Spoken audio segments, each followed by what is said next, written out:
Imagine losing your child and then finding out that the people he was with are the ones who allegedly tried to actually hide what happened. And no, I'm not talking about Nolan Wells. This is a completely different story. That's exactly what is happening right now with another family, and they are seeking justice right now as we speak. Months after 18-year-old Daniel Erving drowned in a Texas lake, two teenagers have now been arrested, but not for causing his demise.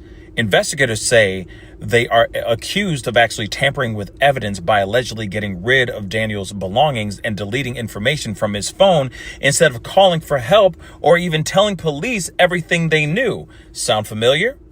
The medical examiner ruled Daniel's death an accidental drowning, but his family says these arrests only answer part of the story. His mother says she still believes there are unanswered questions and wants prosecutors to keep digging until they know exactly what happened during Daniel's final moments. Right now, the investigation is still ongoing, and many people are asking whether additional charges could ever be filed if new evidence ever comes to light. So what do you think? Should evidence tampering in a case like this lead investigators to take another look at everything that happened that day? Or not? Let me know your thoughts. Hit the like button down below. Comment, definitely comment. Hit that follow. More to come. Justice for Daniel. I would hope that any parent who, God forbid, would be in our situation, I would hope that you would do the same thing.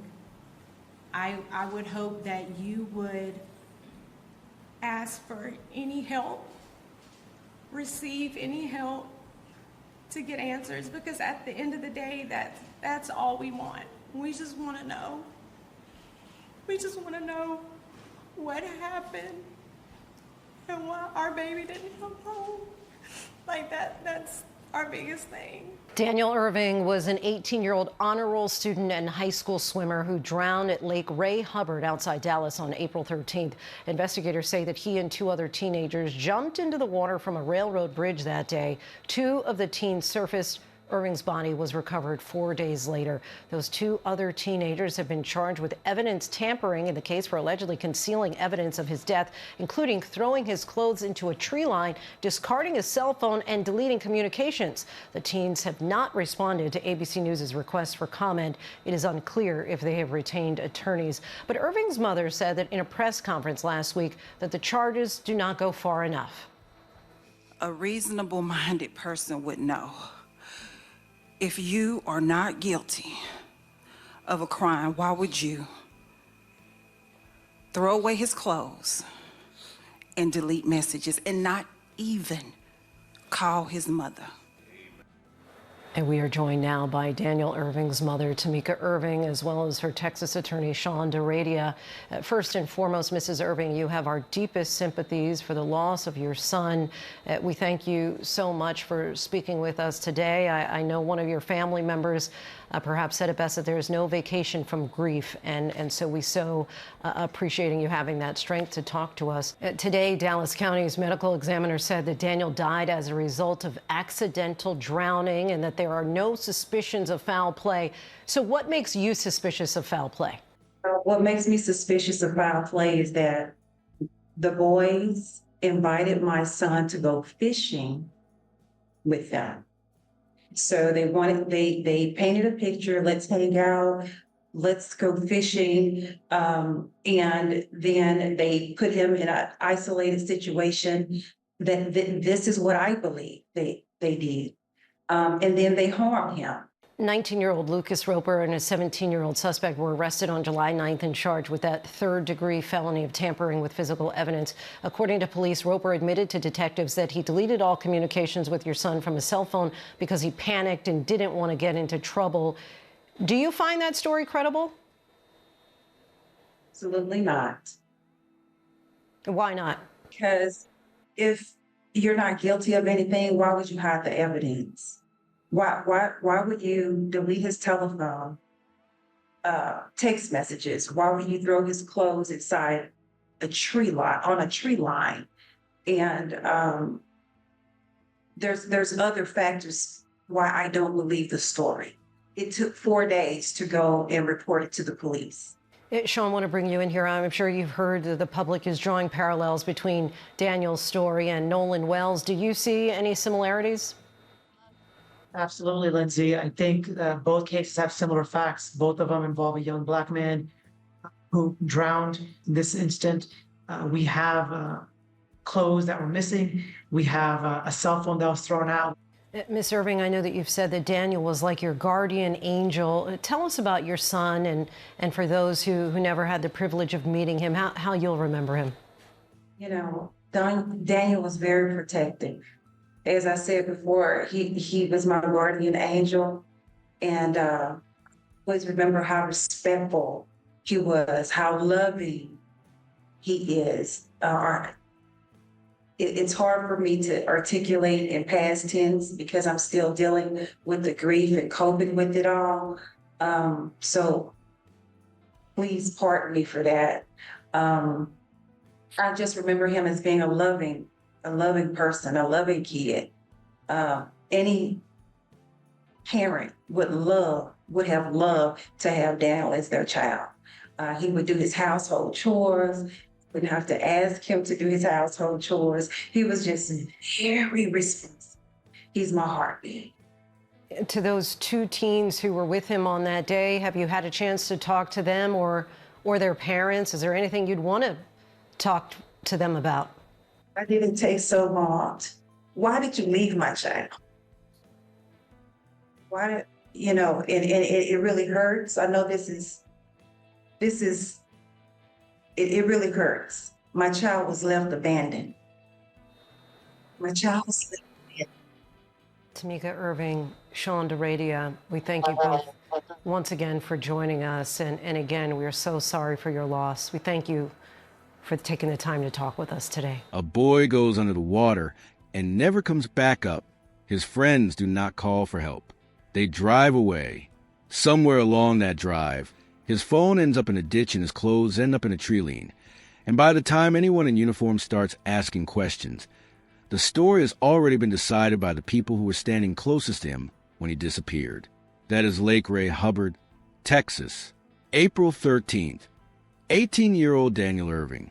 Justice for Daniel Erving. Justice for Daniel Erving. The mother of a Texas teenager found dead in a Dallas area lake is now demanding murder charges after police say the friends her son was with covered up evidence instead of calling for help. We're here to have murder charges brought against those two. I believe that they did it intentionally, knowingly, willingly. 18-year-old Daniel Erving, an honor roll student and member of his school swim team, drowned after jumping from a railroad bridge into Lake Ray Hubbard with two other teens, according to an arrest affidavit. The medical examiner ruled his death an accident, but police say instead of calling 911, the teens threw Erving's clothes into the trees, tossing his phone from their car, and deleted their messages with him. His body was left in the lake for 4 days. 19-year-old Lucas Roper and a juvenile are charged with tampering with evidence, but neither is accused of causing Daniel's death. Attorney Ben Crump has joined the case, demanding a grand jury.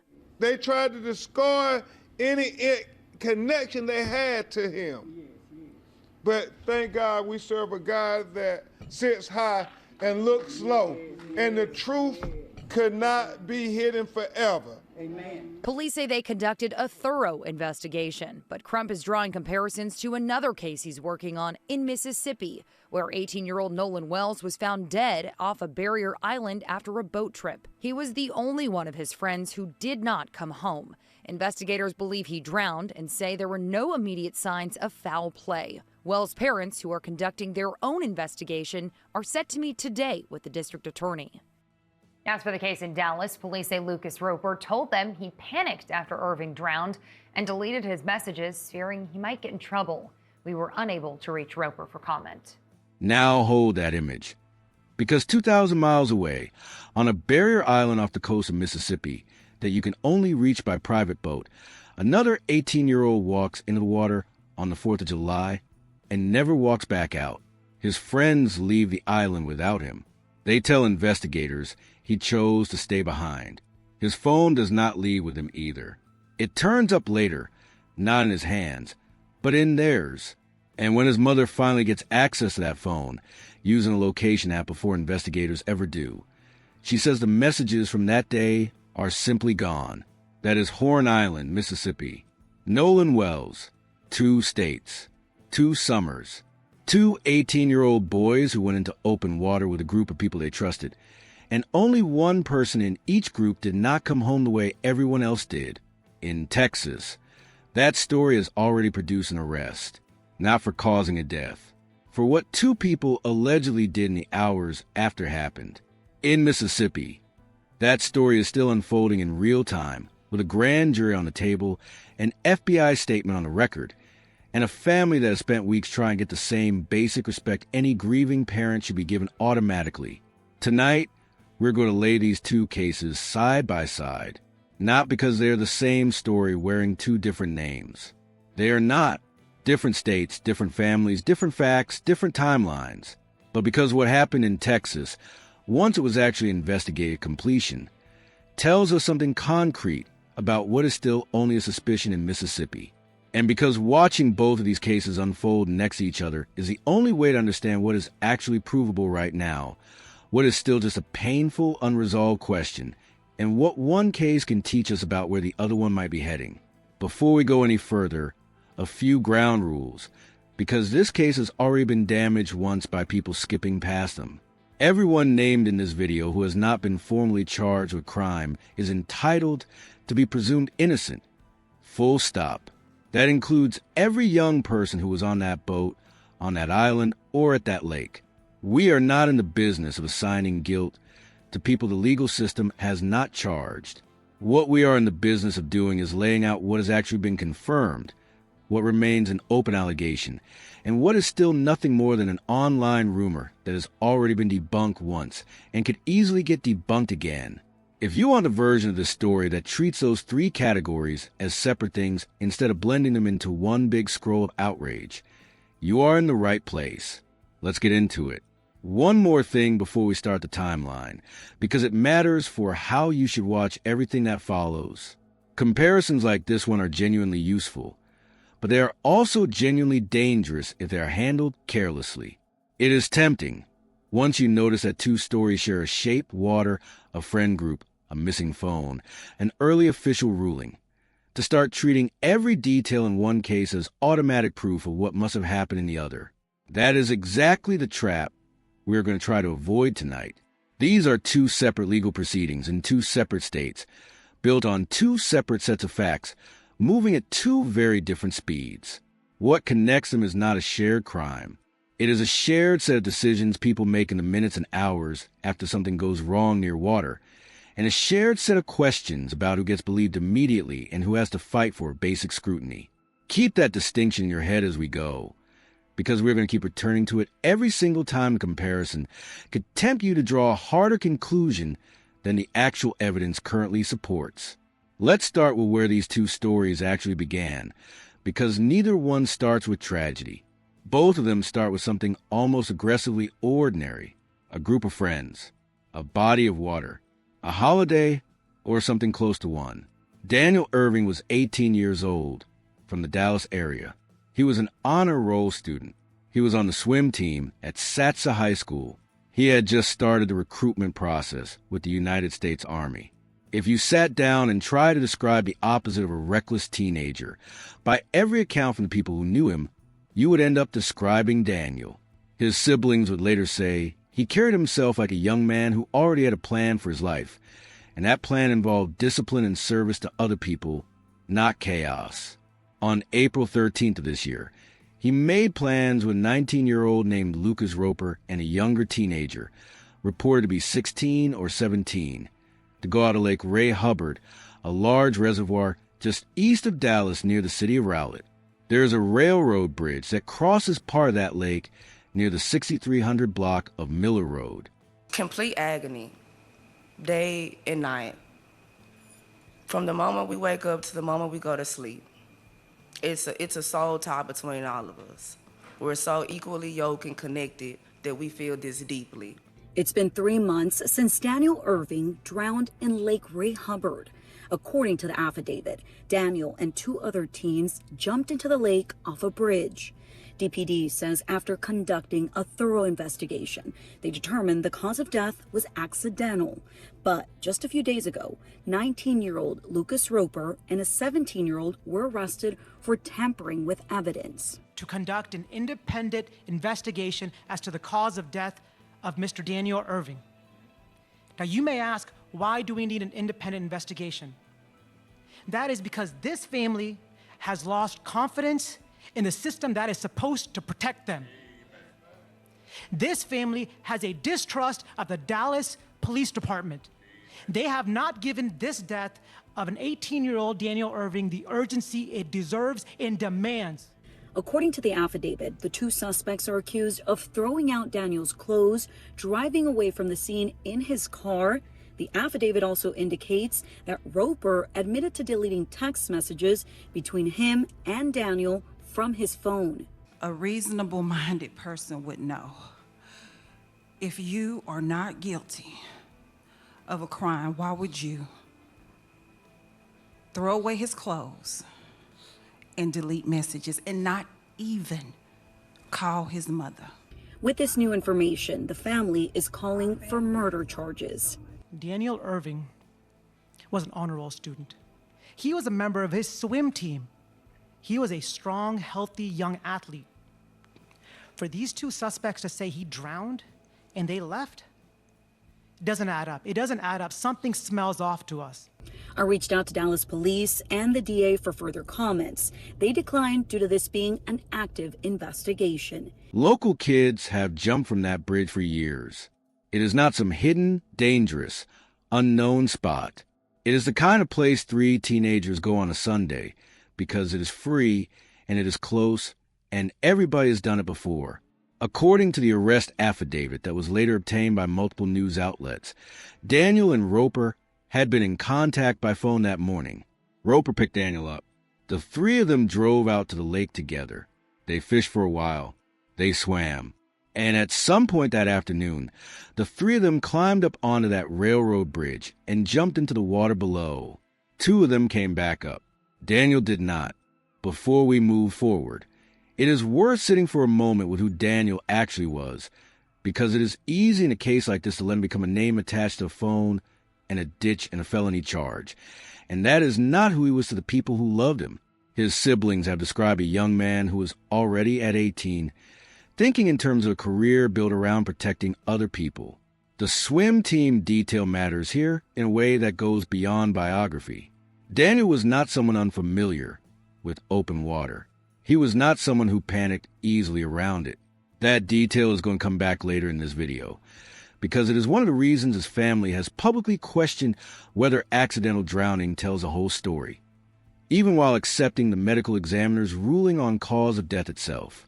His mother, Tamika Erving, has described a soul tie kind of closeness within her family, the sense that they were, in her words, so equally yoked and connected that the loss registers for all of them at once, every single day, from the moment they wake up until the moment they try to sleep. That is not legal language. It is not evidence. It is simply what grief sounds like when a mother is asked to describe what the last 3 months of her life have actually felt like. Now hold that image, because what happened the minutes right after Daniel went under is the entire reason you are watching this video tonight. And we are going to walk through it in detail. But first, let's meet the other young man at the center of this comparison, because understanding who he was matters just as much. Nolan Xavier Wells was also 18. He was a recent graduate of Ocean Springs High School and a wide receiver at Southwest Mississippi Community College, heading into what would have been his first full season with the program. Friends described him as energetic, social, and, in the words of more than one person who knew him, big-hearted.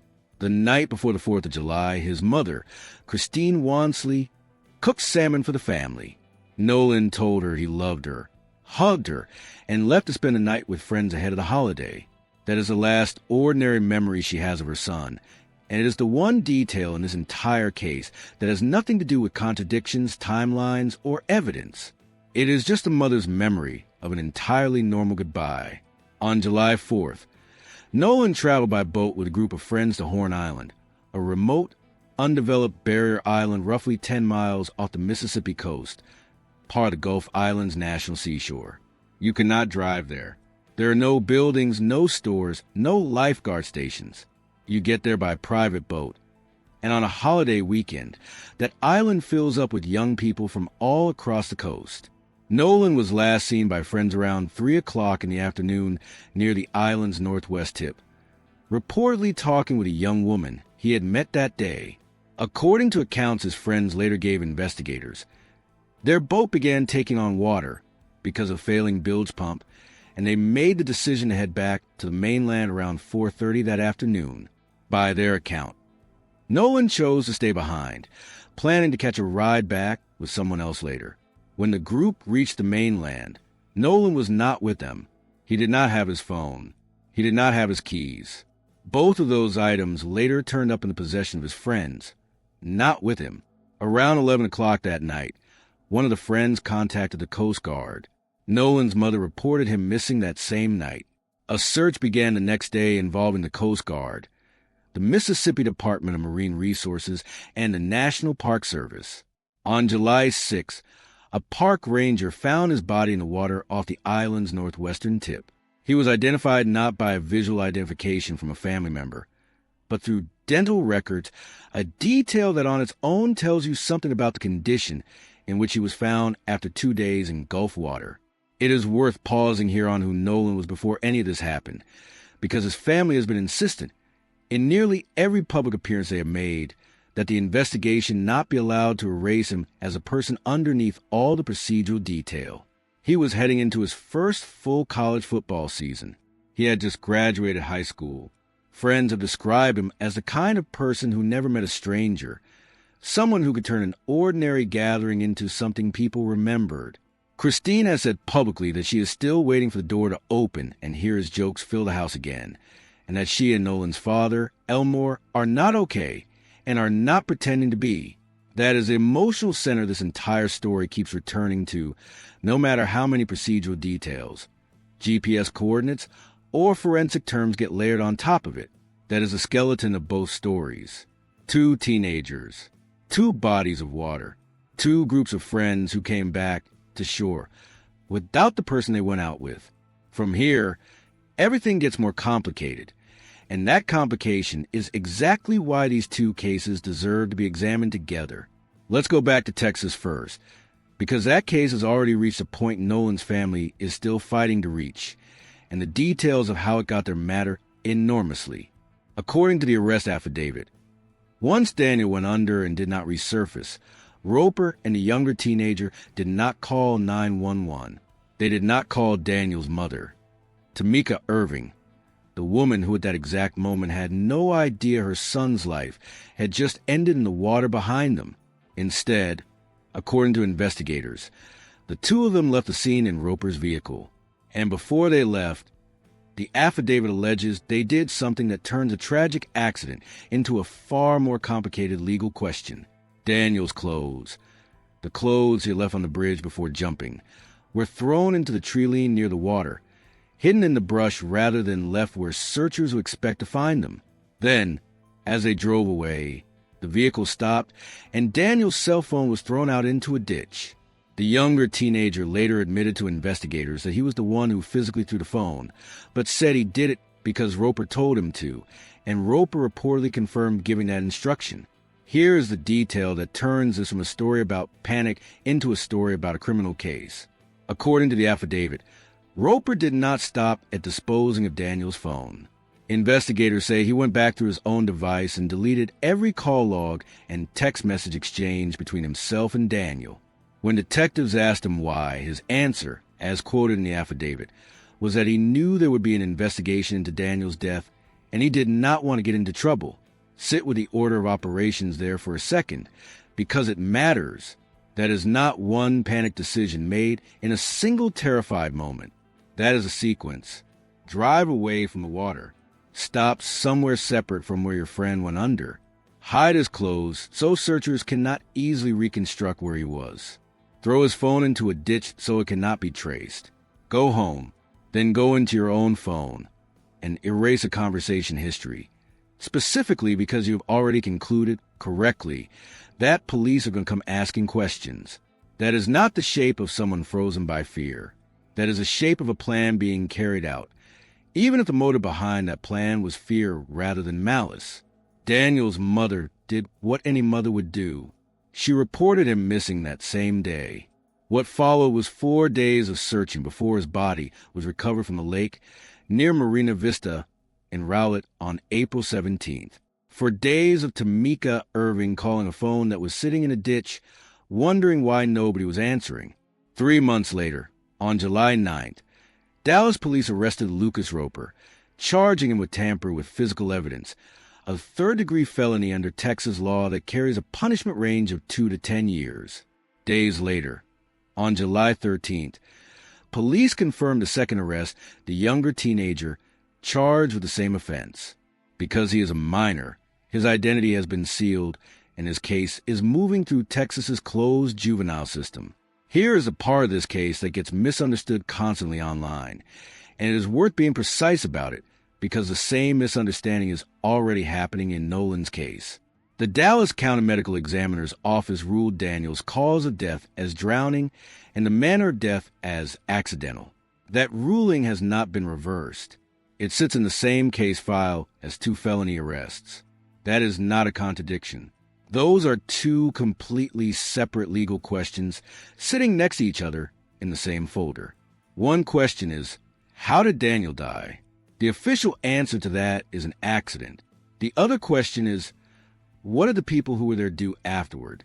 And the official answer to that, according to the affidavit, is that they allegedly broke the law to protect themselves from scrutiny. This is the single most important idea to carry through the rest of this video. So we're going to say it plainly. A family does not have to choose between accepting that a death was accidental and still demanding real accountability for what happened after. Daniel Erving's case proves that both of those things can exist in the same file at the same time. And that distinction is exactly what Nolan Wells' family is fighting for right now, whether they realize they are using the same legal logic or not. If you've been finding value in laying these 2 cases out side by side like this channel exists specifically to keep doing that kind of work every time a new case develops. And there is a simple way to make sure you do not miss the next update. We have noticed a lot more of you watching these videos and are actually subscribed.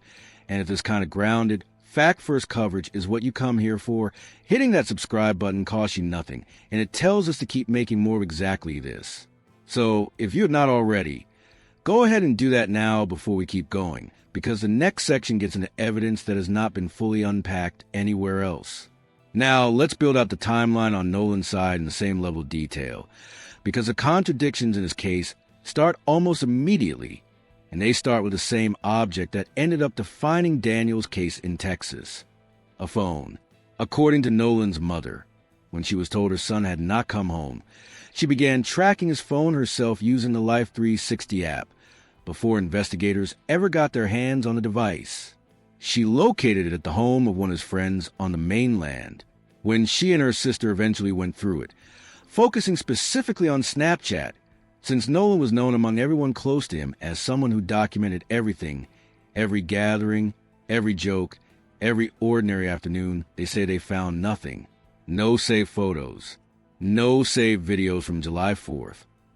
Christine has said that absence does not match the son she knew, a young man who reportedly asked his own mother to take his picture before bed on ordinary nights, just because that was who he was. That detail on its own would be a grieving mother's painful observation, and nothing more. It becomes something heavier when you put it next to what happened to Daniel Erving's phone in Texas, a phone that ended up at the center of an actual felony charge. The question this comparison forces into the open is simple. Could Nolan's phone become the same kind of evidence in his case that Daniel's phone became in his? The honest answer, and we're going to keep coming back to this honest answer throughout this video, is that it could, but only if a proper forensic examination actually confirms deliberate deletion rather than something more mundane, like Snapchat's own automatic content expiration or a location app losing signal in an area with limited cell coverage near open water. There is also a friend of Nolan's, speaking to ABC News, who offered competing, far more mundane explanation for why Nolan's phone was not with him that afternoon, one worth including here in fairness. Warren, I'm gonna ask you some very pointed questions. I mean, just straight out. Okay. I didn't come down here to, do anything other but to get the truth, Right. and for you to have a voice in this. Right. And the first thing I want to ask you is, did you kill Nolan? Of course not. Did you have anything to do with Nolan's death? Of course not. And absolutely not. They say that you guys deleted stuff out of his phone. Did you delete anything out of Nolan's phone? No, of course not. The mom acted like, or at least she portrayed on television, and the rumors are that you weren't really good friends with Nolan. Is that true or not? Absolutely not. I hung out with Nolan probably like 3 days a week. I mean, seriously, at least. Some days my friends want to hang out every single day, and Nolan was always there, so. And obviously people may see this and know the facts later, Right. that you weren't able to go to the funeral or the memorial service. Right. Why didn't you go? What was that? Well, I mean, with everything going on social media right now, with people saying the crazy things that they're saying, I would never want to take the attention off of Nolan and his family. They don't deserve that. And, for own personal reasons, I mean, I've gotten thousands of death threats. My family's got thousands of death threats. And, for my own safety, I'm not going to put my own health and safety at risk. It breaks my heart that I can't go, and it hurt me more than anything, because obviously I want to say my last goodbyes to one of my best friends. But I mean, if I'm getting thousands of death threats with people saying they're going to kill me and do crazy things to my family and I couldn't bring myself to go, because I got to put my own safety first. And even if that means, missing my friend's funeral, I mean, it's horrible, and I wish I could have been there, but that's what's been going on, Because comparison built only on suspicion, without also including the ordinary counter-explanation, is not a fair comparison at all. According to that friend, it is common practice among the group to leave phones on the boat's dash to protect them from salt water and spray, since everyone was together and there was no one outside the group to communicate with anyway. He described Nolan put his phone down alongside roughly 15 other phones belonging to other people on the boat that day. That is a genuinely plausible, ordinary explanation for why a phone might be left behind on a boat during a day at the beach. It does not, on its own, explain why Nolan reportedly chose to stay behind on the island itself without his phone, particularly if, as reported, he was hoping to stay in touch with a young woman he had just met that day. Both of those things, the mundane explanation for the boat and the harder question about the island itself, can be true and unresolved at the same time, and that is exactly why this detail belongs in the open question column, rather than being treated as settled proof of anything. That is precisely why one of the most significant developments in Nolan's case is not a viral video or a photograph. It is a much quieter, much more procedural detail. Following a meeting between Nolan's parents and Jackson County District Attorney Angel Myers McElrath, Attorney Ben Crump confirmed that both sides have agreed to a mutual inspection of the phone. Law enforcement's own experts and the family's independently retained experts, including former law enforcement professionals working with attorney Eric Hers, will examine the device together at the same time, seeing the same data pulled the same way. Legal analysts have pointed out that this is genuinely unusual. It is not common for a victim's family to be granted simultaneous access alongside law enforcement to a piece of digital evidence this central to an investigation. The fact that it happened at all tells you two things. It tells you there is real distrust between this family and the local investigation. And it tells you the DA's office is aware of that distrust and is trying, at least procedurally, to close the gap rather than widen it.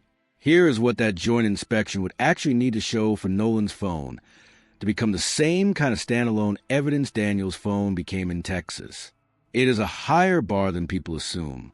Investigators or the family's own experts would need to demonstrate that specific content, messages, photos, Snapchat activity existed on that device at some point on July 4th, and that it was then removed deliberately by a specific person at a specific time. Digital forensics can often recover data that looks deleted because very little digital information disappears the instant someone taps delete.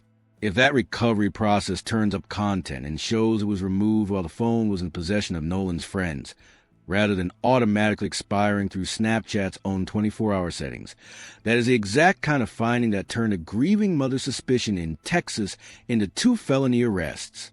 Nolan's case is sitting right at that threshold. The suspicion exists. The forensic confirmation, as of this recording, does not yet exist publicly. That distinction matters, and we're going to keep drawing it clearly every time this video touches the phone. There is also a caution worth including here, because it applies to both mothers equally, even though it has been raised specifically around Nolan's case. Location tracking tools like Life360 rely heavily on network signal, and a large group of people gather closely together, all using their phones at once near open water with inconsistent coverage, can genuinely produce confusing or inconsistent location data. That does not make either family's account meaningless. It means that drawing firm conclusions from an ordinary consumer tracking app before a professional forensic download has actually taken place risks moving faster than the evidence can currently support. That is exactly the discipline both of these cases require going forward. Now, let's talk about the second thread connecting these two cases, which is the gap between when something went wrong and when anyone in official capacity was actually told about it. In Daniel's case, that gap is measured in the deliberate choices described in the affidavit: driving away, hiding clothes, disposing of a phone, deleting messages, all before any official report was made. In Nolan's case, the gap looks different, but it raises its own uncomfortable questions. According to reporting from NBC News, one of Nolan's friends contacted the Coast Guard around 11 o'clock that night, July 4th. But the Jackson County Sheriff's Office reportedly did not formally request Coast Guard search assistance until roughly noon the following day. That is a gap of roughly 13 hours between an initial call for help and a fully coordinated search response, a gap that, as of this recording, has never been fully explained publicly by the Sheriff's Office. NBC News also obtained audio, through a records request, of the call Nolan's friends made to a private towing company that afternoon, reporting that their boat was taking on water because of a bilge pump failure. In that audio, when asked if everyone on board was in good health, the caller responds that everybody made it, everybody's fine. That single exchange has become one of the most scrutinized pieces of audio in this entire case, because CBS News separately obtained GPS data from the Mississippi Department of Marine Resources tracking that same boat's movements throughout the day. According to that data, the boat left its dock at approximately 9:56 that morning, arrived at Horn Island at 11:14, and then left the island at 4:31 that afternoon, arriving back at its original dock, before later traveling into Fort Bayou and eventually, according to report, being towed overland to the boat owner's residence in Biloxi. Here is the detail worth sitting with. If Nolan was last seen on the island around 3 o'clock, and the boat did not leave until 4:31, that means there's roughly an hour and a half between the last confirmed sighting of Nolan and the moment his friend's boat actually departed the island without him. What happened during that window has never been publicly and definitively explained by anyone who was present that day. That does not mean something sinister happened in that window. It means that window remains, as of this recording, one of the most significant unanswered stretches of time in this entire case. And it is exactly the kind of gap that a formal, methodical investigation exists to close. There is a second piece of that GPS data worth walking through carefully, because it has generated its own round of speculation online. According to the report, after leaving Horn Island at 4:31, the boat returned to its original dock, then traveled into Fort Bayou around 5:52, before returning to the dock again at 6:06. Later that evening, the boat traveled to a boat launch at Fort Bayou at 7:19, and from there, according to the report, it appears to have been towed overland to the boat owner's residence in Biloxi. Some commentators have pointed to the roughly 70-minute stretch between the boat leaving the island and its return to dock as unusually long for what should be a relatively short trip back to the mainland. Others have pointed out, fairly, that a boat that had just reported taking on water because of a failing bilge pump would reasonably be expected to travel more slowly and cautiously than it would under normal conditions, which could account for at least part of that extended travel time. Both of those explanations are plausible.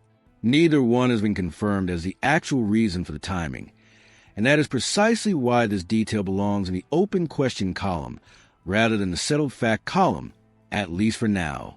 If you're the kind of viewer who actually wants a timeline laid out minute by minute instead of an emotional headline with none of the underlying facts attached to it, that is the entire reason this channel does this work the way we do it. And if that is valuable to you, take 5 seconds right now to hit subscribe, because we are about to get into the medical evidence in both of these cases. And that section alone is going to change how you think about everything you have heard about this story so far. Let's talk about the forensic side of both of these cases now, because this is where the comparison becomes genuinely useful rather than just emotionally resonant. In Daniel Erving's case, the Dallas County Medical Examiner's office reached a clean, confident, completed ruling. Cause of death, drowning. Manner of death, accidental. That conclusion came from the county's forensic pathologist, the official medical authority in that jurisdiction, and it has not been reversed or contested by the family in the way you might expect. Daniel's family is not disputing that he drowned. What they are disputing, publicly and through their attorney, Sean DeRadia, is whether tampering with physical evidence is a serious enough charge for what allegedly happened afterward. DeRadia has said the family will not accept those charges as the final word and is pushing the Dallas County District Attorney's office to present the full case to a grand jury for consideration of more serious charges. Legal experts, including attorney Jeremy Rosenthal, have been direct about the ceiling on that request. To bring a homicide-related charge, prosecutors would need to prove someone actually caused Daniel's death, not simply that people behaved coldly or suspiciously afterward. As of this recording, no publicly released evidence indicates that anyone pushed Daniel, held him under, or physically harmed him in the water. Ugly, self-protective behavior after a death is not, under the law, the same thing as causing that death, and that distinction is going to matter for how far Daniel's case can legally go regardless of how the public feels about it. Nolan's case looks almost like a mirror image of that same tension, but with the medical findings reversed, where Daniel's case is a confident, completed official ruling, and a family pushing for something more. Nolan's case has no completed official ruling at all, and a competing independent examination that raises more questions than it resolves. The state of Mississippi conducted its own autopsy shortly after Nolan's body was recovered and identified. As of this recording, the full results, including the toxicology report that officials say could still take weeks, have not been publicly released. Nolan's family did not wait on that process alone. They arranged for his body to be flown to Washington, D.C., for an independent autopsy conducted by Dr. Roger Mitchell, president of the National Medical Association, a cost partially covered by former NFL quarterback Colin Kaepernick. At a press conference, Dr. Mitchell's stated conclusion was that cause and manner of death remain undetermined pending further investigation. Alongside that conclusion, he documented a specific physical finding, a focal area of red discoloration in the deep soft tissue on the back of Nolan's head, roughly 12 inches by 8 inches in size.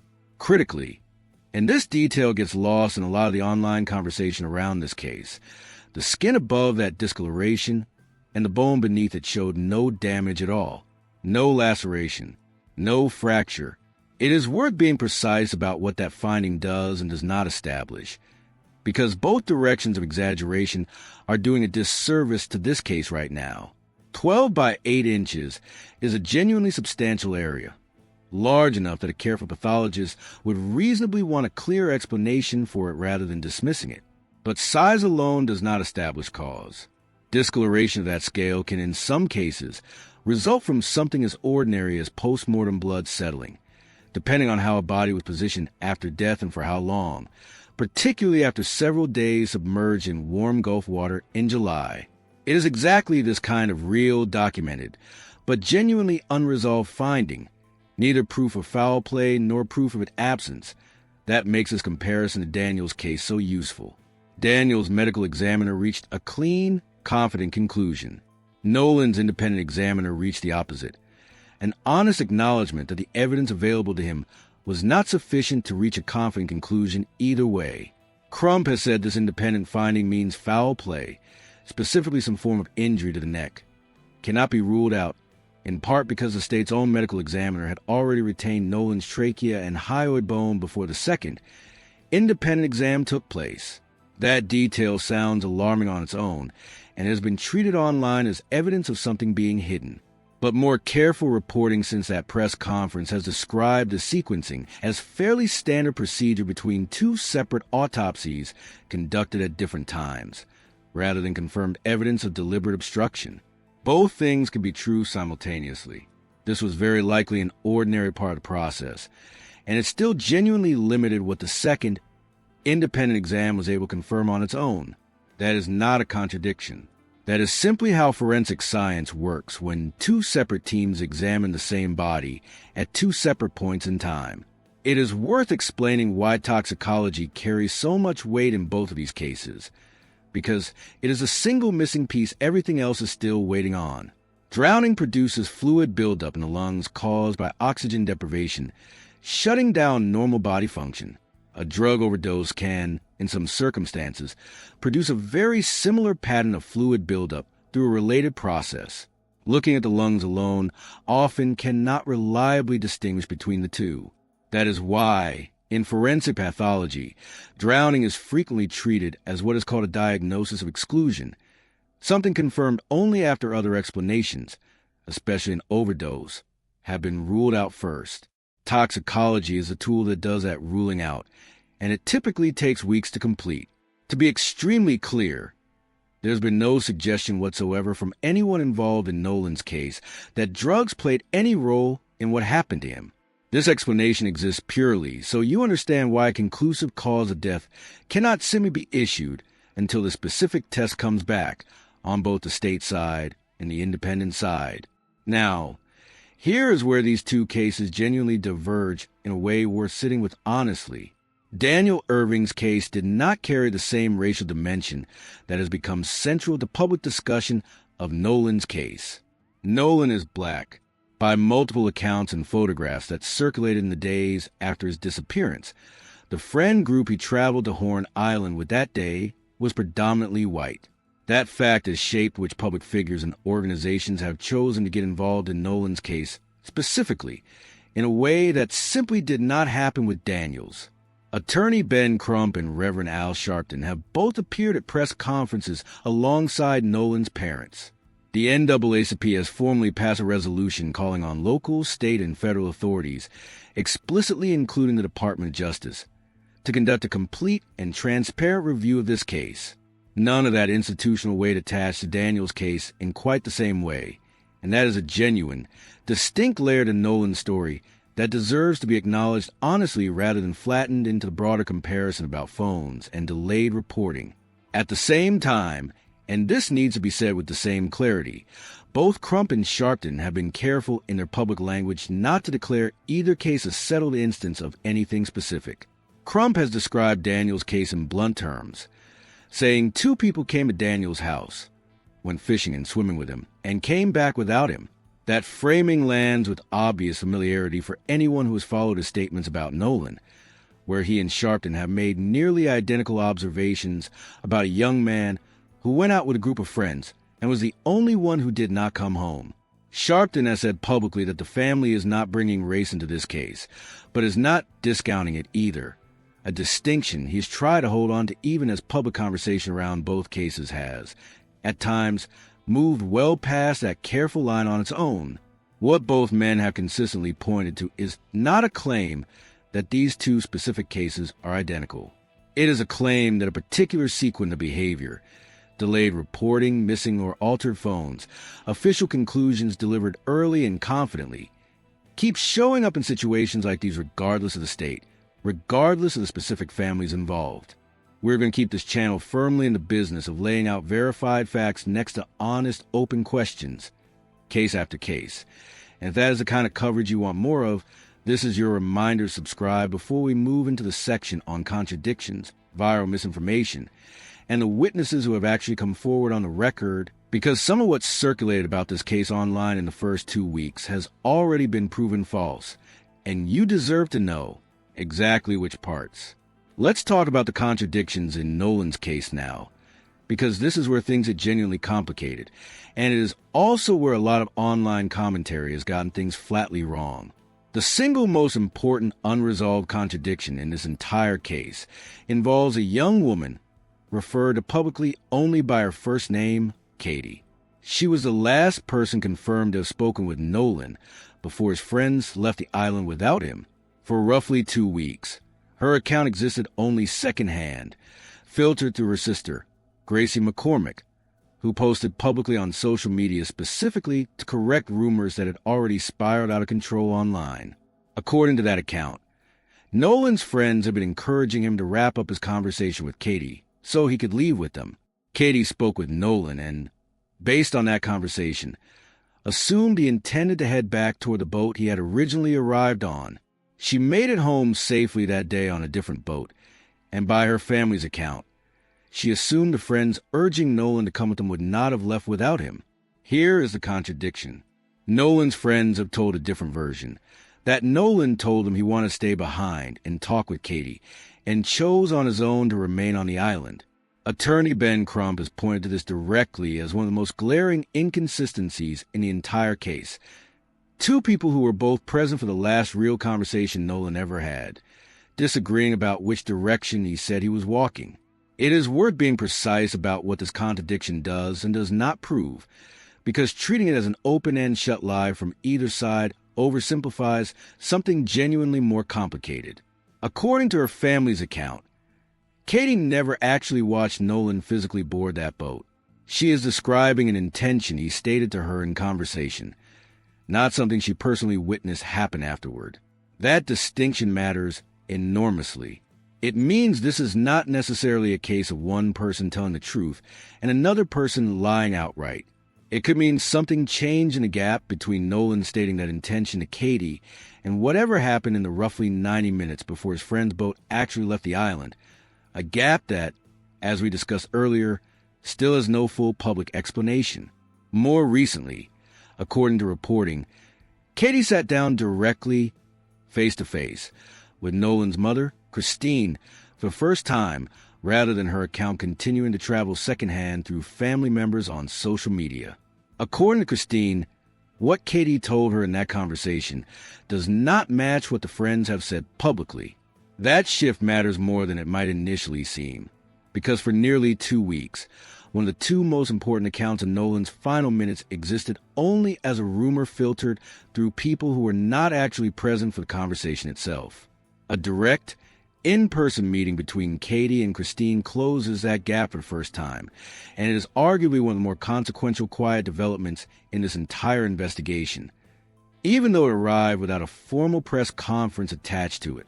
Now, let's address the two pieces of viral evidence that dominated the first 2 weeks of public conversation around this case, because both of them have since collapsed under basic scrutiny, and understanding why matters for how skeptically you should treat whatever comes next. The first was a photograph. A Facebook account, whose owner Nolan's mother has said she never spoke to or met, claimed that Nolan had actually returned from Horn Island alive, attended a pool party in Jackson County, was involved in an altercation, was beaten, and that his body was then taken back to the water. Alongside that post, a photograph surfaced, uploaded by an Instagram account with fewer than 1,000 followers, appearing to show Nolan in a pool surrounded by a group of people. Within hours, it had reached hundreds of thousands of views. Ben Crump reposted the image to his own account, and for a large portion of the internet, that repost was treated as confirmation that the theory was true. But Crump's actual caption said something most people skipped past entirely. He wrote that he did not know whether the claims attached to the photo were fact or rumor, and that his team was following every clue until the truth was found. Almost nobody paused to ask the most basic journalistic question about that photograph. When was it actually taken? Rolling Stone eventually answered that question, publishing photo metadata obtained independently, showing the image was taken on June 27th, 8 days before the 4th of July, not after Horn Island at all. The party had taken place in Pass Christian, Mississippi. A close friend of Nolan's named Trayston Shepard, who is also black and part of the same friend group, confirmed the date and identified the people in the photo himself, including Nolan. He was not personally at that party, having worked all day and had church the next morning, but he knew who was there and when. Rolling Stone corroborated that date through a second independent source. According to Shepard, the photo had simply been uploaded on July 5th as part of a casual, unrelated batch of old photos, and the difference between when a photo is taken and when it is posted online turned out to be the entire foundation of theory that reached hundreds of thousands of people before anyone checked it. Shepard's own reaction to watching that theory build itself around a photo from over a week before Nolan even stepped onto a boat was blunt. He called it unbelievable and heartbreaking. The second piece of viral evidence was a video shot from a boat near Horn Island, capturing what sounded like a heated argument, with a voice that appeared to say something to the effect of demanding a phone back. Crump referenced this footage publicly, describing it as Nolan arguing with someone over his phone. The person actually in that video eventually came forward directly to ABC News. It was Trayston Shepard again, the same friend who had debunked the pool photo. He stated plainly that the voice in that recording was his own, not Nolan's, and that it had been a separate, unrelated altercation with someone else entirely that day, with two friends physically trying to calm him down. According to ABC News, Shepard gave an official statement to the Jackson County Sheriff's Department confirming this account on the record, not as online commentary, but as a formal statement to investigators. Crump has since publicly acknowledged both corrections directly, stating that his team is now being more careful to frame information as what a specific witness told them, rather than presenting it as confirmed fact, especially given that his team says other witnesses have offered conflicting accounts about whose voice is actually in that recording and whether it might relate to a different altercation entirely. It is worth pausing on why both of these corrections matter so much for how you should watch the rest of the story. A quote that had already traveled across the entire internet, repeated in comment sections, screenshotted, treated as settled fact in press conference after press conference, turned out, by the account of the person actually in the recording, to not even be accurate. That is not a small correction. It is exactly the kind of danger Crump himself warned about at that same press conference, when he said people push narratives online for all kinds of motivations, whether that is law enforcement, callers, or anyone else with an agenda, and that the job of everyone involved is to cut through that noise rather than add to it. His own team, by his own admission, fell into that same trap once with a reported quote, and to his credit, he corrected it publicly on camera rather than letting it continue to spread unchallenged.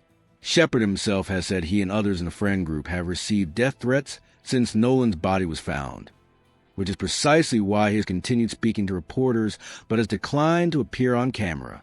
That detail matters for understanding the atmosphere surrounding this entire case. The person who stepped forward specifically to correct the public record is now being threatened for having done exactly that. There is one more thread worth pulling here before we move to the federal response, because it explains a lot about why this family has felt the need to fight so publicly for basic information. Christine has said that for a stretch of more than a week during an active investigation into her own son's death, the last direct contact she had from the Jackson County Sheriff's Office was a single text message, one she sent herself, simply asking for an update. Under Mississippi law, a crime victim's family is entitled to receive an incident report within roughly 72 hours. That window had already passed by the time the family sat down with District Attorney Angel Myers McElrath, and according to reporting from that meeting, they still did not have that report in hand. Part of what came out of that meeting was an acknowledgement that the District Attorney's office had quietly taken over communications with the family, routing everything through a victim advocate, without clearly explaining that handoff to Christine and Elmore beforehand. That is not necessarily evidence of anything sinister. It is, at minimum, evidence of communication failure that left a grieving mother feeling abandoned by the exact institution meant to be working on her son's behalf. And it is precisely the kind of gap that erodes trust even when nothing improper is actually happening behind the scenes. We are going to talk about the official investigative response to that atmosphere in a moment, because it involves federal law enforcement in a way that has been widely misunderstood online. But first, If you have made it this far into a true crime video without a single manufactured cliffhanger, that is intentional, and it is exactly the standard this channel holds itself to every single time.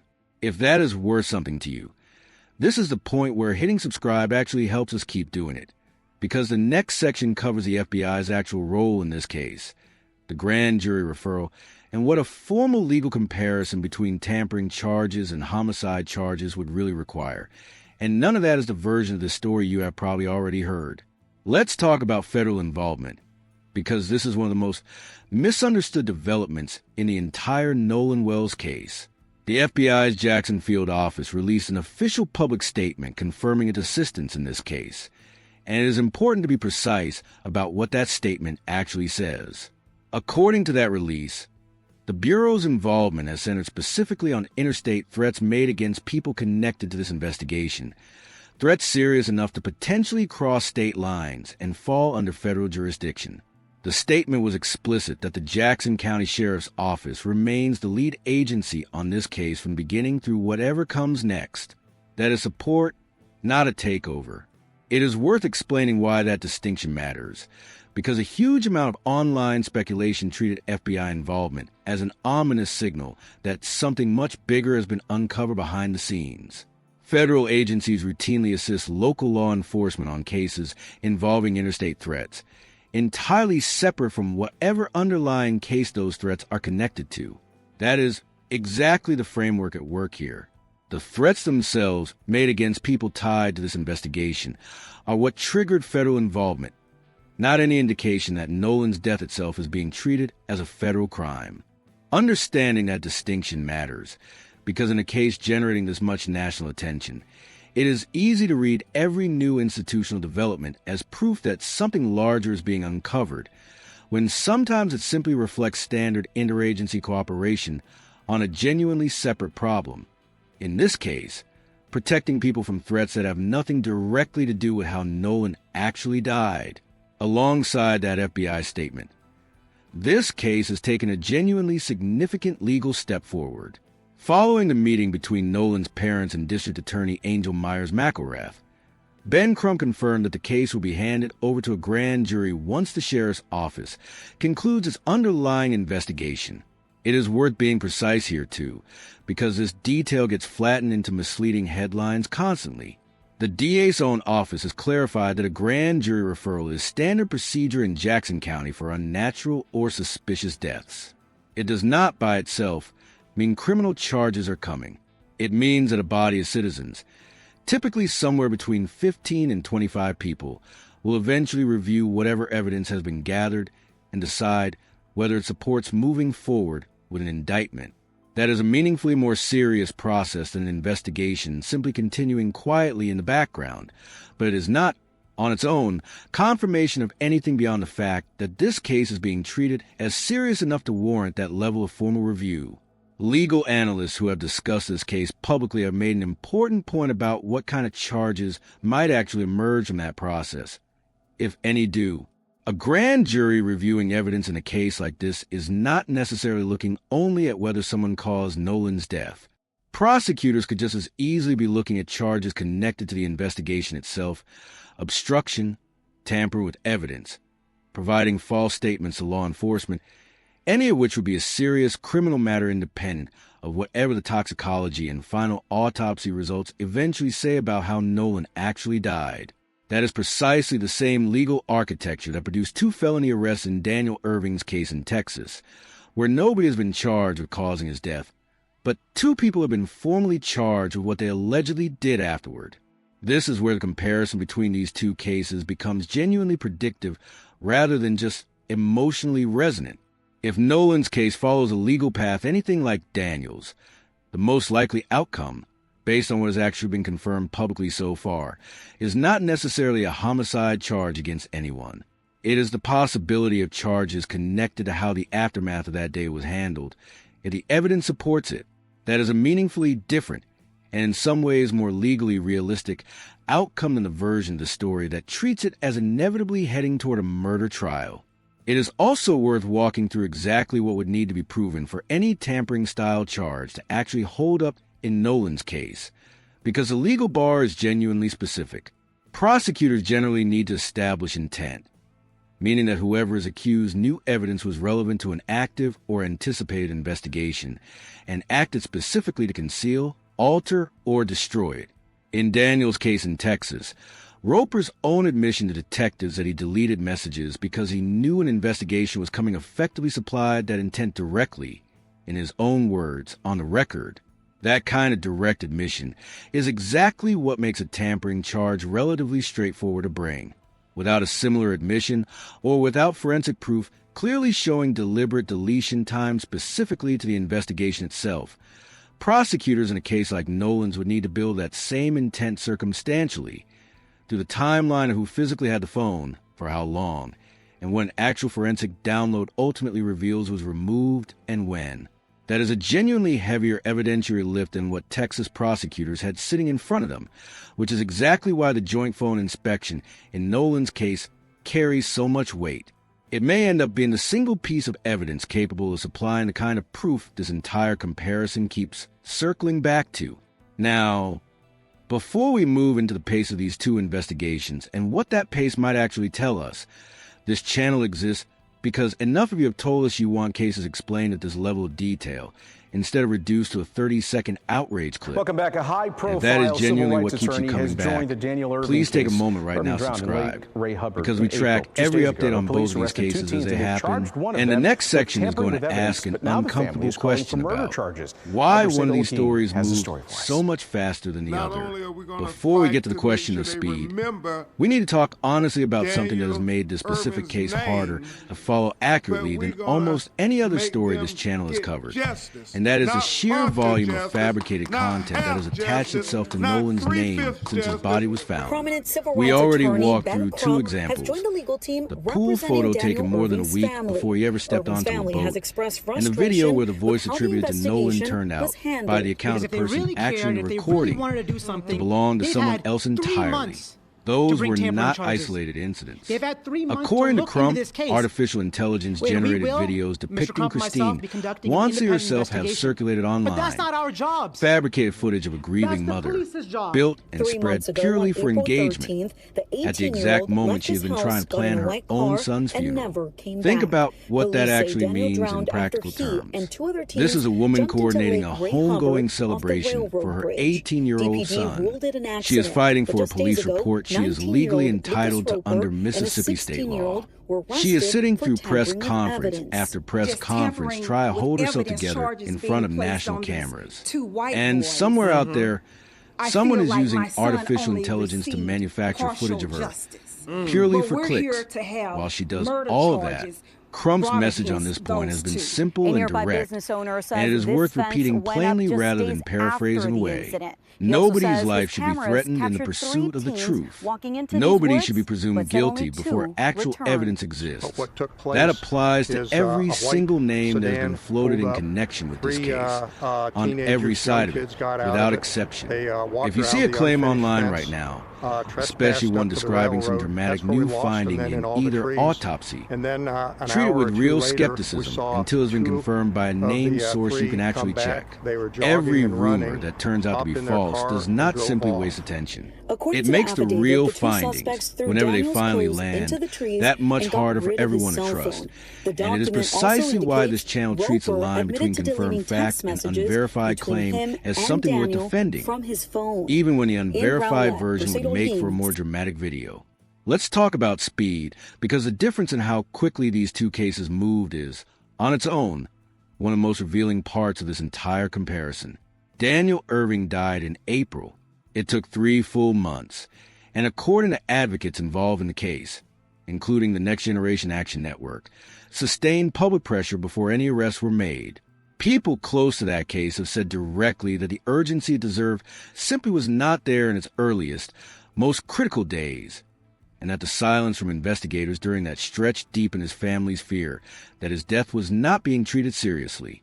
Nolan Wells died in July, and within roughly 2 weeks his case had already drawn FBI involvement, national media coverage, a district attorney publicly committing to a grand jury process, and an independent autopsy funded by a former NFL quarterback. That speed, this early in an investigation, is close to unprecedented. and it raises an uncomfortable question worth sitting with honestly rather than rushing past. Did Nolan's case move faster because investigators genuinely prioritized it differently from the very first day? Or did it move faster specifically because of the intense public and media pressure that built almost immediately? Pressure that simply did not exist for Daniel's family during those same critical early weeks in April and May? Advocates who have followed both cases have pointed toward the second explanation. That public attention, far more than procedural fairness on its own, is often the actual variable determining how quickly any grieving family gets real answers. It is worth thinking through why these two stories reach a national audience at such different speeds in the first place, because that difference may explain the speed gap better than anything about the underlying facts of either case. Nolan's story had an immediate, visually striking hook: a remote barrier island, a 13-hour Coast Guard delay, and a group photo that spread widely online within days. Daniel's story, by contrast, unfolded quietly for months in local Dallas area coverage before advocacy groups pushed it into wider view, specifically by publicizing his mother's frustration with how slowly the investigation was moving. That difference in early visibility may say less about which case authorities considered more serious from the start, and more about which one happened to generate the kind of viral momentum capable of forcing institutions to move faster than they otherwise might have entirely on their own. If that theory holds, it carries an uncomfortable implication worth naming directly. It means the amount of scrutiny an investigation like this eventually receives may have less to do with the underlying fact of the case itself, and more to do with which cases happen to capture national attention before the trail goes cold. That is an uncomfortable thought for anyone hoping the justice system treats every grieving family the same way, regardless of how loud the public conversation around their specific case happens to become, and it raises a genuine, harder question worth sitting with. How many cases shaped exactly like these two never received this level of scrutiny at all, simply because they never found the viral momentum that pushed Nolan's and Daniel's stories into national view? It is worth asking honestly what would actually need to change for that dynamic to shift, for cases like these to receive urgent, thorough investigation from day one, rather than needing a national media campaign to force that same level of attention months later. Some of that likely comes down to resources, smaller jurisdictions, smaller departments, and fewer dedicated investigators available to prioritize any single case immediately. Some of it likely comes down to the specific instincts and priorities of whoever happens to be leading an investigation on any given day. And some of it, uncomfortably, may come down to exactly the pattern advocates in both of these cases have pointed directly, that certain victims and certain families get the benefit of the doubt immediately, while others have to spend months proving their loss deserves that same basic level of urgency. Neither Nolan's case nor Daniel's case answers that broader question definitively on its own, but sitting side by side, they make it considerably harder to look away from. Let's bring this back now to what each of these two families has actually asked for, because it is more modest and honestly more reasonable than the scale of national attention around either case might suggest. Daniel's mother, Tamika Erving, has not demanded that Lucas Roper and the younger teenager be automatically convicted of murder. Her family's attorney has asked investigators to follow the facts wherever they actually lead and to bring whatever charges those facts genuinely support. Tamika Erving has distilled her entire case down to a single, plain question that has echoed through press conference after press conference. If you're not guilty of crime, why would you throw away his clothes, delete messages, and not even call his mother? That is not a demand for a predetermined outcome. It is a demand for an honest answer to an honest question. Christine and Elmore Wansley have said almost the identical thing about their own son. Not a predetermined conclusion, but, in Christine's own words, the same respect that would be given to anybody else. Two families thousands of miles apart who have never met each other, represented in Nolan's case by the same attorney who has been careful in his more measured public statements to describe a shared pattern rather than claim these are identical cases, have independently landed on nearly identical language for what justice actually looks like to them. Not a guaranteed result. A guarantee that the process treats their son's life as seriously as anyone else's would be treated. That is a genuinely modest ask once you sit with it honestly. Neither family is requesting a predetermined verdict. Both are requesting the ordinary baseline seriousness that any family would expect by default. And both have had to fight publicly for months in Daniel's case and for weeks, so far in Nolan's, just to get investigators and institutions to treat that baseline as a standard rather than as an exception that has to be earned through sustained public pressure first. Before we close this out, we do want to give a fair, honest accounting of the parts of this story that remain genuinely disputed, because a case this significant deserves that level of care right up until the final word. The Jackson County Sheriff's Office initially stated it had no reason to suspect foul play in Nolan's death, a statement made before either autopsy's full results had been released.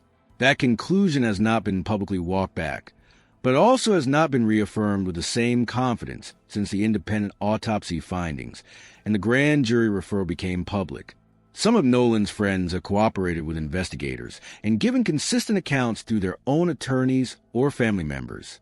Others, according to reporting, have not yet been formally interviewed at all, which is itself a detail worth sitting with in an investigation moving toward a grand jury referral.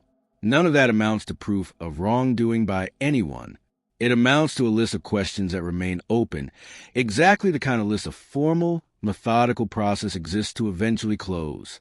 Now, before we wrap up this comparison, the specific way of laying two grieving family stories next to each other honestly, instead of picking whichever one generates more outrage, is exactly what this channel is built around, and it only works if enough of you are actually subscribed to see at the moment the next update drops.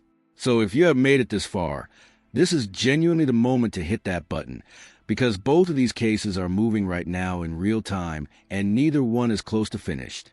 Before we get to how each family has chosen to honor their son publicly, it is worth spending a moment on how advocacy groups following both of these cases have started talking about them, because several have begun treating Daniel's and Nolan's stories together as examples of one recurring, specific failure point, not necessarily in how either young man died, but in what happens in the hours immediately afterward. In both cases, the people physically present when something went wrong did not immediately involve authorities. In both cases, a phone that should have simply documented an ordinary day instead became a source of suspicion, and, in one instance, formal criminal charges. In both cases, official investigators reached an early conclusion: accidental drowning, no reason to suspect foul play, that the families involved publicly rejected as premature, arriving before the full evidence had even been gathered. And in both cases, an outside attorney and independently funded resources became necessary just to secure the same basic level of scrutiny that advocates argue any grieving family should receive automatically, without needing to build an entire public campaign first. None of that, on its own, proves either case involves anything beyond a tragic accident compounded by frightened young people making poor, self-protective decisions in the moment. Panic is a real, ordinary human response, and not every failure to immediately call for help reflects guilt about having caused harm.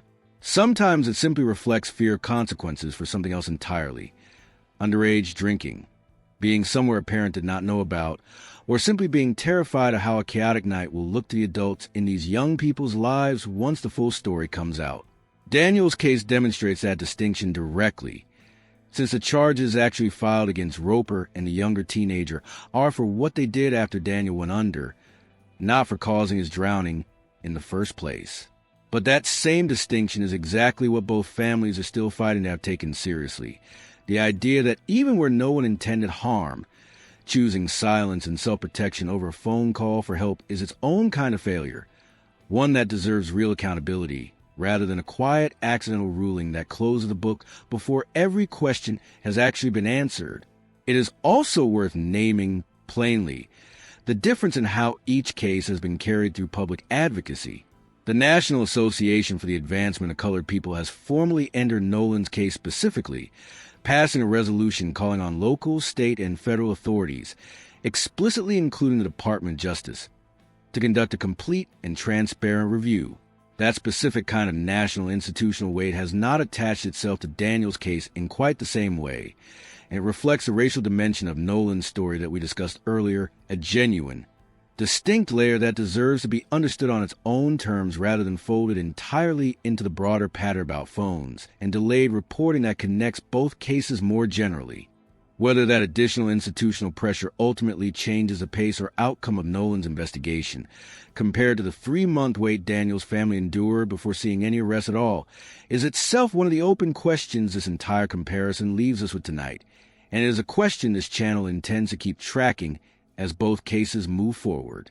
Before we get to what happens next legally in both of these cases, it is worth pausing on how each family has chosen to honor their son publicly, because the way both of these families have handled that part of this tragedy tells you something about who they are that no legal filing ever could. Nolan's funeral services were held at Centerpoint Church in Ocean Springs, with visitation beginning at 9. That morning followed immediately by the service. Reverend Al Sharpton officiated at the family's specific request. Filmmaker Tyler Perry covered the full cost of the funeral. Afterward, the family held what Christine specifically chose to call a celebration of life at the Jackson County Fairgrounds, rather than traditional repast. She explained her reasoning plainly in one of her public statements. Nolan, she said, would not want people sitting around crying in silence. He would want a party. So that is what she gave him, an event open to former teammates, coaches, classmates, and notably, open to media as well. She made a point of contacting Nolan's former coach directly to make sure his teammates, past and present, would be there. Sit with that choice for a second, because it is worth sitting with. A mother who, at that point, still did not have her son's official cause of death, still did not have the incident report she was legally entitled to within 72 hours, chose to let cameras into his funeral anyway. That is not the decision of someone trying to hide something. It is the decision of someone who has concluded that the world losing interest is the actual danger, not the world watching too closely. She also used that same platform to ask anyone planning to protest near the service to keep things peaceful, stating clearly that Nolan would never want any kind of violence attached to his memory, a request that speaks to exactly how much national attention and raw emotion had already attached itself to his name by the time his family buried him. Daniel Erving's family, meanwhile, has continued a different kind of public fight, one centered less on ceremony and more on persistence. Attorney Sean DeRady has continued pushing publicly for the Dallas County District Attorney's office to take the fuller body of evidence to a grand jury, arguing that a charge of tampering with physical evidence, while serious, does not fully capture what his family believes actually happened that day. Community advocacy groups, including the Next Generation Action Network led by Dominique Alexander, have stood alongside the family at multiple public appearances, continuing to apply the same kind of sustained public pressure that advocates say was necessary just to get the original arrests made in the first place. Tamika Erving has continued to make herself available publicly, repeating the same core question in nearly every interview. If there is nothing to hide, why destroy the evidence? Both families, in other words, have handled the public side of their grief differently. One through a funeral deliberately open to the world, the other through a sustained, organized campaign for further charges. But both have made the same underlying choice. Neither family has allowed their son's case to quietly disappear from public view the way so many cases like these unfortunately do.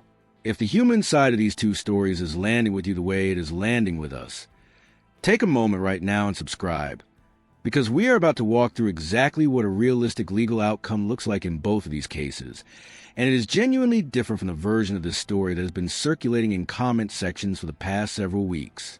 Let's go deeper into the actual legal mechanics here, because this is a part of the comparison that gets skipped over the most, and it is arguably the most useful part for understanding where both of these cases could realistically end up. In any case involving a death near water, where the people present did not immediately involve authorities, investigators are typically not just asking one broad question. They are asking a series of much narrower, more specific questions, each of which can produce its own separate charge, entirely independent of whatever the medical examiner ultimately rules about cause of death. Did anyone present know or reasonably believe the person was missing or in danger and fail to report it? Did anyone take physical possession of belongings, a phone, keys, clothing, and either keep them without informing authorities or take active steps to alter or dispose of them? Did anyone give investigators an account that later turned out to be demonstrably false? Daniel's case in Texas answered several of those questions definitively through a documented affidavit built on Roper's own admissions.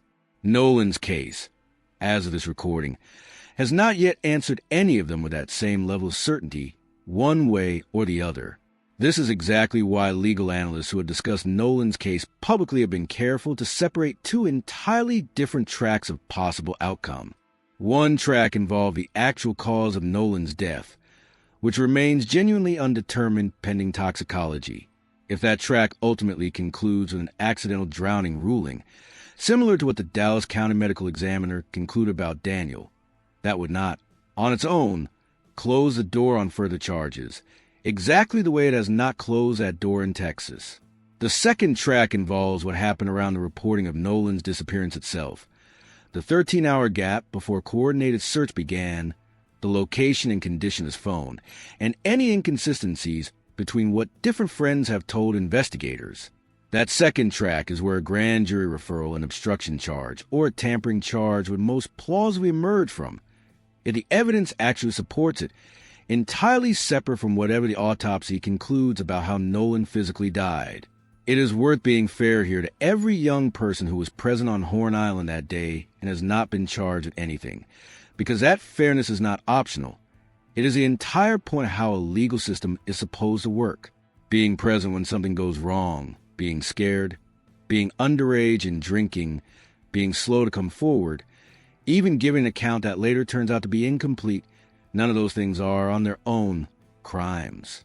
The law draws a real and meaningful line between panic and deliberate concealment, and that line matters enormously for how seriously any of this should be treated until an actual charge is filed against an actual named individual, based on actual evidence a prosecutor is willing to put in front of a grand jury. That is also precisely why this video has been careful throughout not to name or accuse any of Nolan's uncharged friends of wrongdoing, even while laying out the questions their accounts have raised.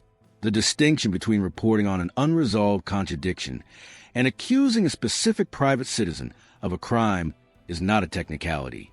It is the entire difference between responsible coverage of an active investigation and the kind of pile-on that has already, by Crump's own account, resulted in death threats against people who have not been charged with anything at all. Let's talk about what actually happens next in both of these cases, because that is a fair question to end on, and it deserves a grounded, honest answer rather than a dramatic guess. In Texas, Lucas Roper's case is currently moving through the Dallas County court system on a single felony count of tampering with physical evidence, with his bond set at $10,000. The younger teenager's case is moving through the sealed juvenile system on the same charge. The medical examiner's ruling of accidental drowning stands unchanged in Daniel's family through attorney Sean DeRadia, continues publicly pushing the Dallas County District Attorney's Office to present a fuller body of evidence to a grand jury in hopes of securing charges they believe more accurately reflect what happened that day. Whether that push succeeds is, as of this recording, still an open question. In Mississippi, the picture is earlier and less settled. Both the state's autopsy and the independent autopsy remain incomplete pending toxicology, results that officials say could take additional weeks. The joint inspection of Nolan's phone, agreed to by both the family's team and the district attorney's office, has been described publicly as forthcoming, but has not, as of this recording, been confirmed as complete.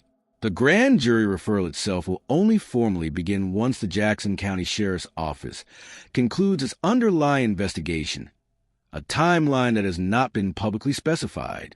And the specific question that started so much of the public conversation around this case, why Nolan told Katie one thing about his plans and told his friend something apparently different, remains genuinely unresolved, sitting exactly where it has sat since the very first week this story became national news.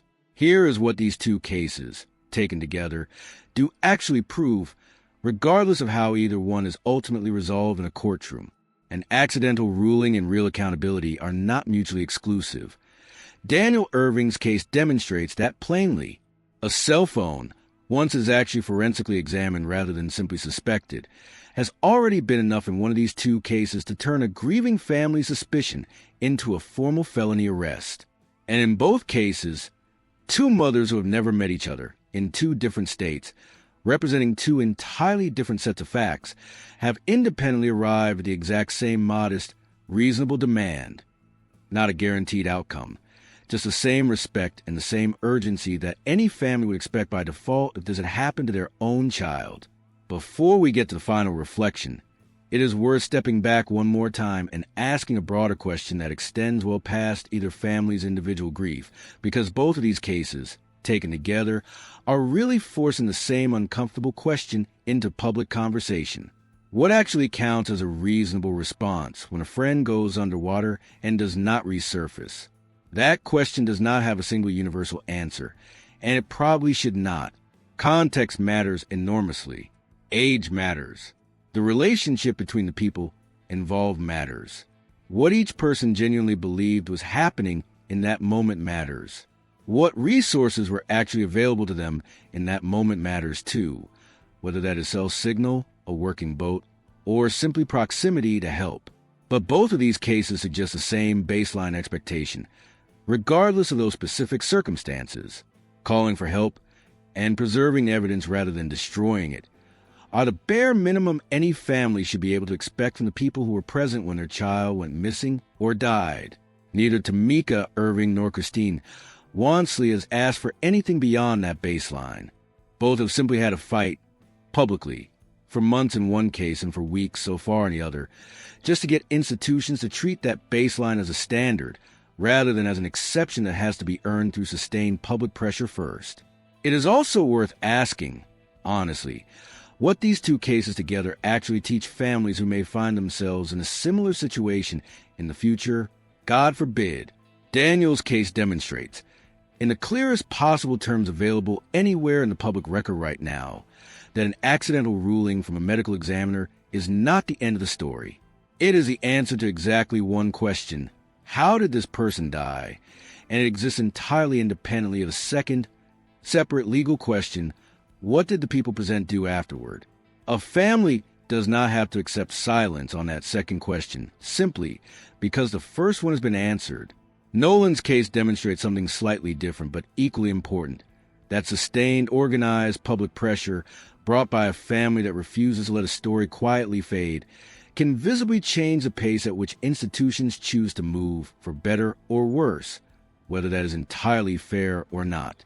There is also a quieter lesson buried in both of these cases about digital evidence specifically, one worth naming directly, because it will keep coming up in cases like these for years to come. A phone is no longer simply a communication device sitting in someone's pocket. It has become, in cases exactly like these two, one of the single most contested and most consequential pieces of physical evidence available to investigators, sometimes more consequential than an autopsy itself. What is on it, what is missing from it, who had physical possession of it, and for how long, can be the difference between a case that quietly closes as a tragic accident and a case that produces a felony arrest. That is exactly what happened in Texas. Whether it becomes exactly what happens in Mississippi is still, as of tonight, genuinely unknown, and depends entirely on what a proper forensic download actually reveals once it happens, not on what anyone currently suspects or fears. We want to be honest with you about something else too, because it is a fair thing to do before closing this video out. It is entirely possible that both of these cases resolve in ways that disappoint the families at the center of them.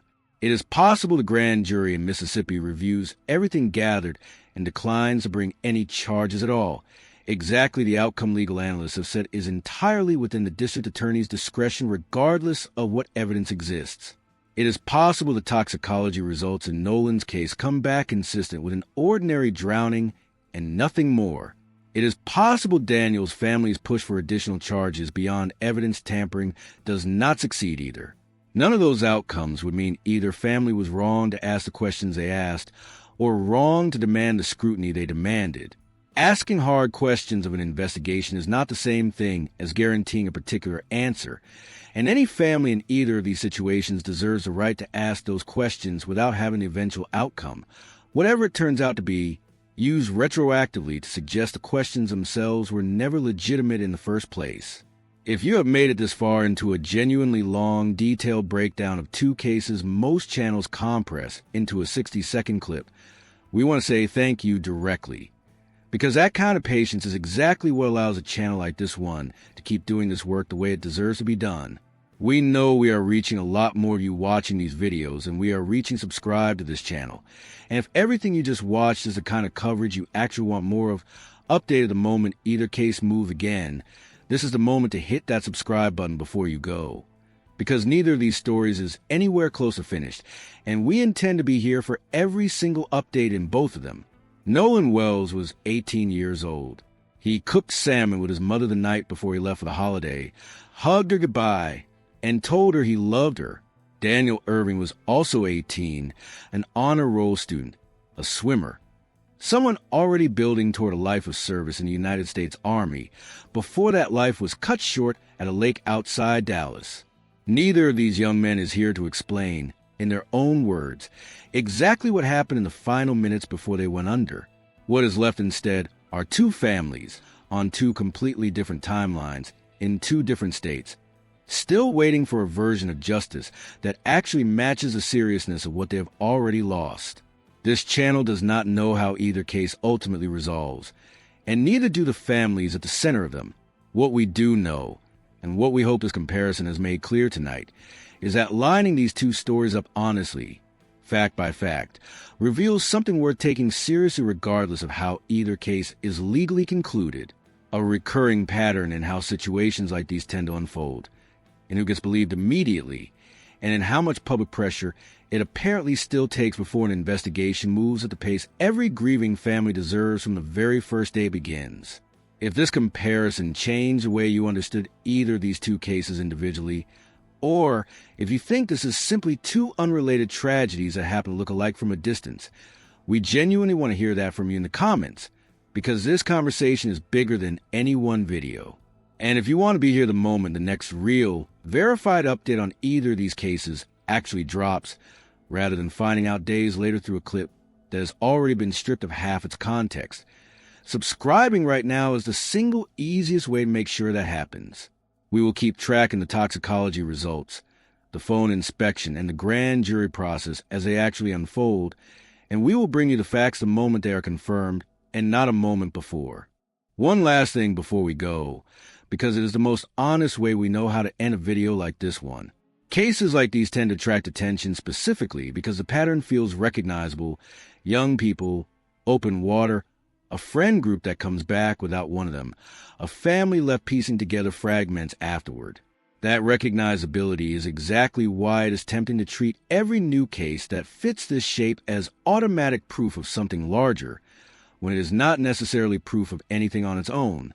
What it is, instead, is a genuine reason to look closely at each case individually, and then honestly ask what actually lines up and what is not, rather than assuming the answer before doing that work at all. That is the standard we try to hold to for every single minute of this video, and it is a standard we intend to keep holding to for every update that comes after it. So here is where we leave things tonight, plainly and without exaggeration. Two 18-year-old boys, two bodies of water, two families who have never met each other, asking, in almost identical words, for the same basic thing. Honesty, delivered with the same urgency any family would receive by default. One case has already produced arrests, built entirely around what happened to phone in the hours after a friend went under. The other case is still waiting on that exact same kind of forensic answer, sitting at the exact threshold where suspicion either becomes a confirmed fact or quietly does not. We do not know yet which way Nolan's case is going to go. Nobody does. Not the family, not the attorneys, not the sheriff's office, not us. What we do know is that we're going to keep watching it exactly as closely as we watch Daniel's. And we are going to bring you every verified update the moment it is actually confirmed, not a moment before and not a moment after. If this kind of patient, fact-first breakdown is worth your time, and if you want to be here for the next one the second it drops rather than finding it days later stripped of all its context, go ahead and subscribe right now before you close this out. It genuinely helps this channel keep doing exactly this kind of work, on exactly these kinds of cases. for exactly the families who deserve to have their stories told carefully instead of carelessly. Rest easy, Nolan. Rest easy, Daniel. This story is far from over, and neither are we.